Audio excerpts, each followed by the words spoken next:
Assalamualaikum warahmatullahi wabarakatuh. Ketemu lagi dengan saya Anggit Mas Arifuddin, owner JSP Farm Jogja. Oke teman-teman, pada video kali ini saya akan memberikan tips, rahasia tentang cara menetaskan telur ayam pisen dan juga merak ala JSP Farm Jogja, teman-teman. Ya, ini tentunya berdasarkan dari pertanyaan dari teman-teman subscriber yang bertanya, Mas, gimana sih cara menetaskan telur merak, telur pisen, apakah diirami induknya, kemudian apakah dititipkan di ayam lain ataupun ditetaskan di mesin tetasnya. Oke, jadi pada video ini saya jawab bahwa di JSP Farm Jogja penetasan telur ayam pisen dan juga telur merak itu menggunakan mesin penetas yang full otomatis, dan saya sekarang sudah berada di ruangan penetasan dan pembesaran anakan, teman-teman. Nah, ini di belakang saya ini sudah ada dua mesin penetas yang saya gunakan setiap tahunnya, dan kurang lebih ini sudah saya gunakan 5 tahunan ini, teman-teman. Oke teman-teman, sekarang mulai saya jelaskan dulu tentang mesin tetasnya sendiri, teman-teman, sebelum nanti ke langkah-langkah ataupun cara-cara menetaskannya, teman-teman. Jadi yang pertama, teman-teman harus menyiapkan dana untuk membeli mesin tetas full otomatis seperti ini, teman-teman. Yang ini kapasitas 50 butir gitu ya kalau untuk telur ayam biasa, full otomatis. Dan ini produk teman saya sendiri dari Dieng Farm Banjarnegara, Mas Supri.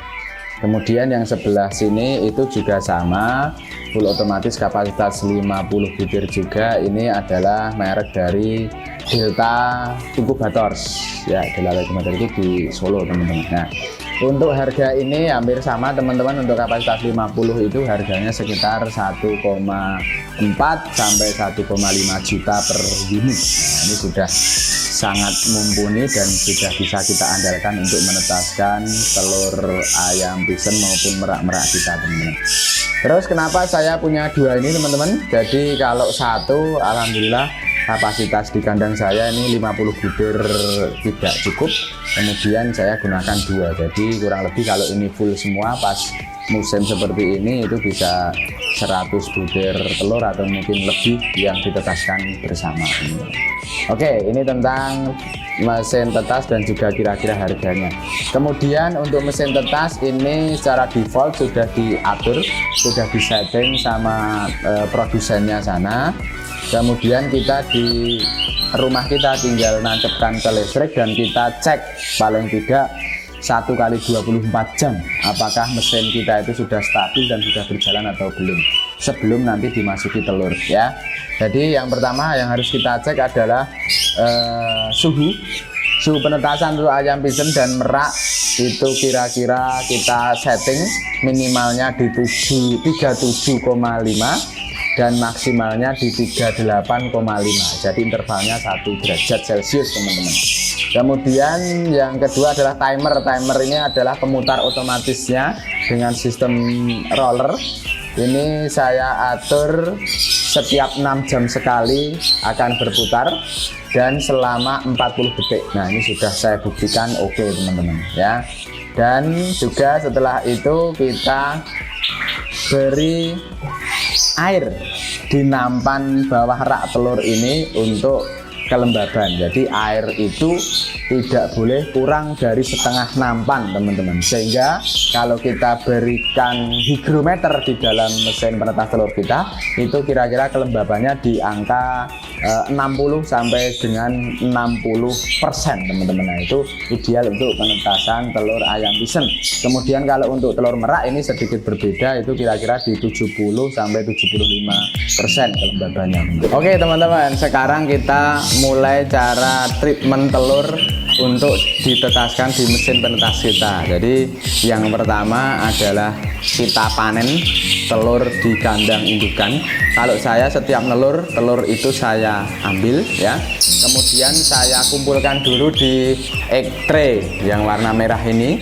Nanti kalau sudah 1 minggu gitu ya, kita kumpulkan 1 minggu, baru kita masukkan di mesin penetas secara bersama-sama, sehingga nanti ketika menetas itu ada temennya, teman-teman, tidak hanya netes satu persatu tapi bisa langsung bareng, misalkan seminggu itu 5 butir atau mungkin seminggu 10 butir. Nah, itu nanti barengannya seperti itu.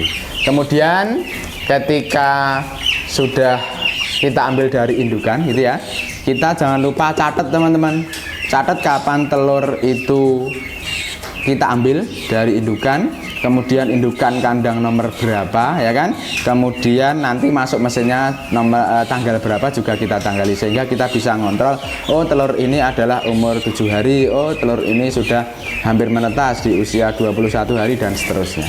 Langkah yang kedua adalah memasukkan telur ke dalam rak mesin penetas ini teman-teman ya. Jadi ini coba saya buka. Nah, ini penempatannya seperti ini teman-teman.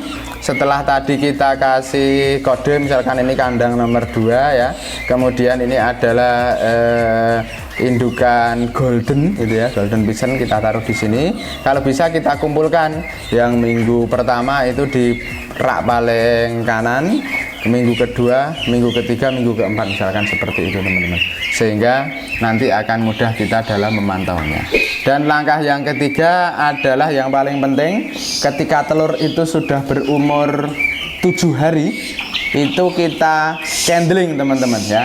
Kita candling apakah telur tersebut itu fertil atau dibuahi ataupun infertil atau tidak dibuahi. Oke teman-teman, jadi ini caranya candling. Jadi kita lihat telur ini di atas senter ataupun lampu terang sehingga terawang gitu ya. Kalau telur yang fertil itu ada rongga udara di ujung atasnya teman-teman, ini kelihatan ya rongga udaranya. Kemudian ini yang gelap ini adalah posisi embrio itu berada. Berarti ini telur ini berkembang teman-teman, yang sudah usia 13 sampai 14 hari tadi. Kalau telur yang ketika umur 7 hari kita candling ternyata masih full bening semua, maka telur tersebut infertil atau tidak dibuahi, sehingga kita keluarkan saja dari mesin tetas dan kita goreng boleh atau kita rebus juga boleh teman-teman. Kita masukkan lagi. Dah, kalau sudah kita tutup lagi. Dan untuk candling itu kita lakukan 2 kali, jadi di umur seminggu, kemudian di 5 hari sebelum menetas teman-teman. Jadi kira-kira usia, kalau ayam pison itu menetas di usia 23 hari, berarti nanti di usia telur 18 hari kita candling lagi. Kalau misalkan ternyata berkembang dan mau menetas, oke, berarti oke. Kalau misalkan ternyata itu sudah busuk ataupun embrio mati di dalam, itu kita buang saja teman-teman. Keempat, ketika ya telur tersebut itu sudah usia H-1 ya, H-1 itu biasanya sudah piping itu sudah anakan atau si calon DOC itu sudah nyucuk, sehingga nanti ada telur yang lancip gitu. Nah, kalau sudah lancip gitu kita pantau teman-teman ya. Kalau saya telur yang sudah lancip itu kita pindah ke kotak ya, yang dia tidak bisa berputar tetapi masih di dalam telur. Nah, ini ada teman-teman kotaknya, sehingga ketika ayam pison ataupun merak itu nanti menetas itu tidak rawan keputer mesin, sehingga tidak kejepit kakinya atau malah nyemplung di bak air di bawahnya. Nah, itu teman-teman yang kemudian cara yang terakhir, ketika sudah menetas ya, ketika sudah menetas nanti kita tunggu sampai bulunya kering. Kalau sudah kering kira-kira 6 jam ataupun 7 jam gitu biasanya sudah kering, baru kita pindah ke box perawatan anakan. Oke teman-teman, jadi ini tadi adalah box penghangat untuk anakan ayam pison dan juga merak yang baru saja menetas. Itu kita taruh di bawah ini teman-teman. Jadi boxnya jelas ada lampu penghangat gitu ya. Saya sarankan pakai lampu spot yang merek Philips, itu bagus. Kemudian alas bawah saya kasih pasir, jadi untuk menghindari biar si ayam tersebut itu tidak nyekangkang gitu kakinya ya, sehingga kakinya tetap normal. Nah, di box pasir ini dan penghangat lampu ini kurang lebih sampai usia seminggu, baru kita pindah di atasnya ini. Nah, ini merak-merak ini sudah usia seminggu teman-teman ya. Kalau sudah usia seminggu dan seterusnya, nanti akan ada video lainnya untuk membahas cara perawatan dari usia 0 hari sampai dengan nanti siap dipasarkan teman-teman. Oke teman-teman, jadi itu tadi tips dan cara penetasan telur ayam pisen dan juga merak ala JSP Farm Jogja. Monggo silahkan teman-teman, mohon koreksinya apabila ada yang punya pengalaman lain terkait penetasan telur menggunakan mesin full otomatis, silahkan tulis di kolom komentar. Dan kalau kita menggunakan mesin penetas telur yang full otomatis, kita tinggal ngontrol air untuk kelembaban, kemudian ngontrol bolam lampu untuk kehangatannya biar suhunya tetap stabil. Oke teman-teman, semoga ini bermanfaat buat teman-teman semua. Dan untuk lebih jelasnya kita mau sharing-sharing tentang penetasan telur ayam pisen dan juga merak, silahkan datang ke JSP Farm Jogja, saya tunggu. Terima kasih, ketemu lagi di video berikutnya. Wassalamualaikum warahmatullahi wabarakatuh. Nuwun.